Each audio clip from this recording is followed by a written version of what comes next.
Oke, jadi mari kita coba bahas lagi mengenai serialnya dari Oshinoko. Ya, serial dari anak yatim yang ditinggal mati maknya gitu kan. So, jadi kali ini tuh sendiri tuh mengenai isi dari chapter ke-131-nya itu sendiri. Dan seperti biasa, aku tidak akan coba untuk yang namanya itu menampilkan panel raw-nya karena bakalan di take down sama Mbak YouTube gitu. So, karena ini tuh video bakalan mengandung spoiler, jadi yuk langsung aja lah, mari kita coba bahas. Nah, setelah libur selama 1 pekan ya untuk chapter ke-131-nya itu sendiri tuh, dari serialnya Oshinoko tuh akhirnya kembali lagi rilis, dimana ceritanya itu pada chapter ini dibuka dengan isi dari video yang diberikan sama si Aqua oleh si Ai itu sendiri.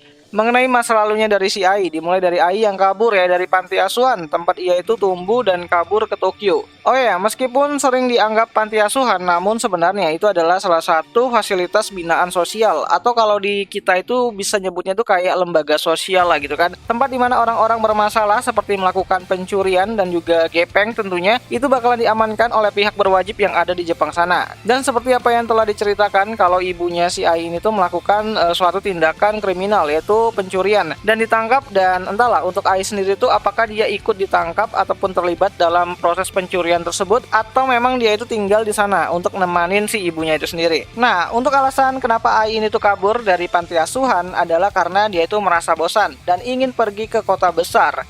Emang nakal si Ai ini kan. Nah, karena Ai yakin dengan pesona dan kecantikannya, dia berpikir bahwa kemanapun dia pergi, kemungkinan dia bakalan baik-baik saja. Namun sesampainya dia itu di Tokyo gitu kan, kota paling padat di negara Jepang itu sendiri, dimana banyak banget tuh gadis-gadis berbakat yang lebih cantik daripada si Ai itu berkumpul. Itu membuat Ai itu merasa gugup. Dan saat si Ai ini tuh pertama kali sampai di Tokyo, dia pun merasa bingung ya, ingin melakukan apa gitu kan di sana gitu.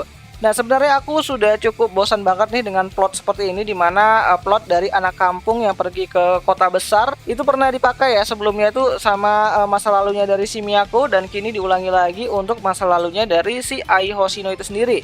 Ya, sepertinya konsep anak kampung yang ke kota besar lalu berhasil adalah cerita pasaran yang sering kita dengar nih saat para artis-artis itu bercerita mengenai masa lalu mereka. Ya, mungkin konsep-konsep Zero to Hero tuh benar-benar laku banget tuh untuk yang namanya tuh membuat seolah-olah ya seseorang itu tuh berhasil atau mencoba dari bawah hingga mencapai puncak gitu kan. Jadi kayak kesannya tuh benar-benar berhasil atau sukses lah gitu kan. So, balik lagi ke cerita dimana saat sesampainya di Tokyo, Ai bertemu dengan si Ichigo yang kebetulan memang sedang mencari talent muda untuk dibentuk menjadi satu mega bintang gitu kan. Dimana Ichigo menawarkan Ai dengan sebuah makanan manis ya agar si Ai ini tuh mau ikut bersama dengan dirinya dan mendengarkan apa rencana dia ke depannya. Nah, di sini Ichigo meyakinkan Ai untuk bisa menjadi seorang idol dengan cara berbohong ya soal rasa cinta kepada orang lain. Dimana sejak saat itu Ai bertekad untuk menjadi idol yang besar banget lah di bawah bimbingannya dari si Ichigo-san itu sendiri. Namun kenyataan tidak selalu manis ya, dimana saat Ai ini tuh masuk ke grup idol yang dibentuk sama Ichigo-san itu sendiri, Ai merasa dikucilkan, dimana ia yang berasal dari kampung tidak mudah diterima oleh gadis-gadis kota yang sudah gaul sejak awal. Ya, meski begitu, Ai tetap mencoba untuk menjadi lebih baik, berlatih sendirian, dan terus belajar gitu kan untuk menjadi seorang idol.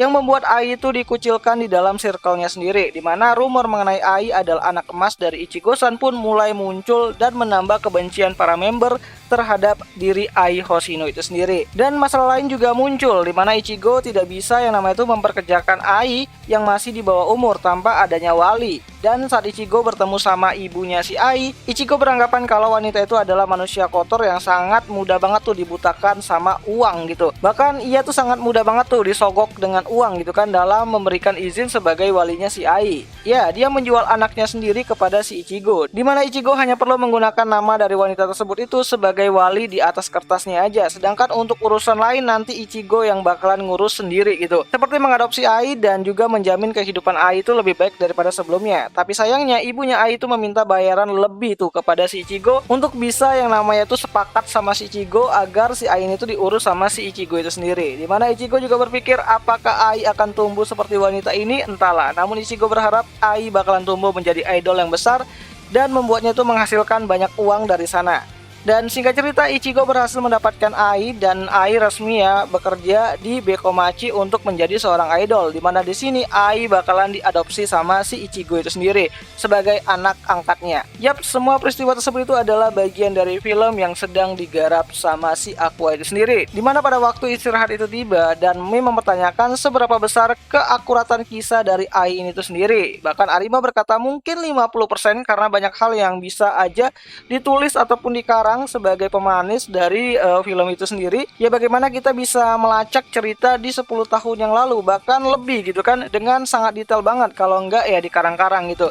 Dan saat semua merasa sulit mempercayai kisah dari Ai Hoshino itu sendiri, Akane berkata bahwa cerita yang ditulis sama si Aqua itu hampir 90% adalah kenyataan. Dimana ternyata Aqua dan Akane dulu pernah pergi bersama ke suatu rumah yang di dalamnya itu terdapat ibu dari sang legenda idol Ai Hoshino itu sendiri. Ya, ibunya Ai itu sendiri tuh masih hidup hingga sekarang. Oh ya, sebelumnya Akane juga telah diberitahu ya sama si Aqua mengenai apa yang mungkin dipikirkan sama bapaknya, yaitu si Hikaru itu sendiri. Meskipun si Aqua ini tuh belum pernah yang namanya itu bertemu langsung sama si Hikaru. Ya, si Aqua tuh percaya kalau instingnya itu selalu benar. Makanya dia pingin film ini tuh sendiri tuh menjadi sukses nanti ke depannya.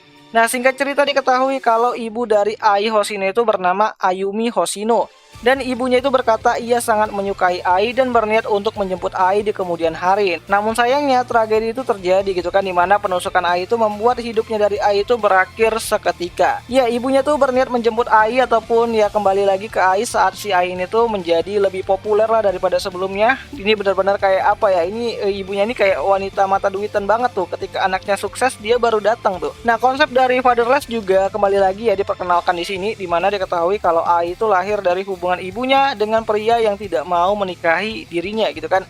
Dan karena sudah terlanjur jadi, maka Ai pun lahir tanpa seorang bapak.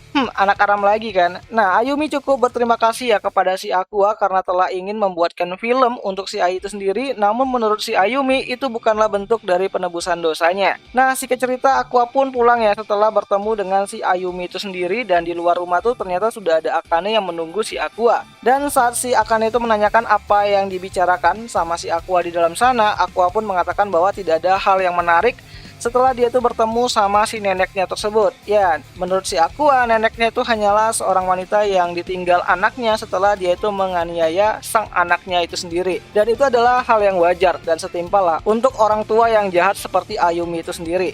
Nah, panel pun ditutup dengan Aqua yang bersumpah untuk membunuh ayahnya, yaitu Hikaru itu sendiri, diiringin dengan pemutaran video Ai yang belum selesai sepertinya. Ya, sepertinya hal mengenai Ayumi hanyalah bagian kecil di awal video dari DVD yang diputar sama si Aqua itu sendiri, dimana kemungkinan di chapter-chapter selanjutnya kisah mengenai Ai yang bertemu sama si Hikaru mungkin bakalan diperlihatkan juga, karena kayaknya DVD-nya itu belum selesai. Nah, jadi kira-kira seperti itulah isi dari chapter ke-131 dari serialnya Oshi no Ko itu sendiri. Dan jika ada yang salah aku minta maaf, karena memang dapat bahannya itu masih raw banget tuh dengan bahasa alien dengan terjemahan yang mungkin agak-agak kacau-kacau gitu kan. Tapi kalau kalian itu pengen sabar buat nanti lihat final chapternya itu seperti apa, ya mungkin beberapa hari ke depan full panel untuk chapter ke-123 nya itu dengan bahasa Indonesia bakalan keluar. Jadi ya tunggu aja lah 1-2 hari ke depan gitu kan. Dan ya itu aja lah dulu mengenai video kali ini, dan sampai jumpa di pembahasan anime lainnya. Jani.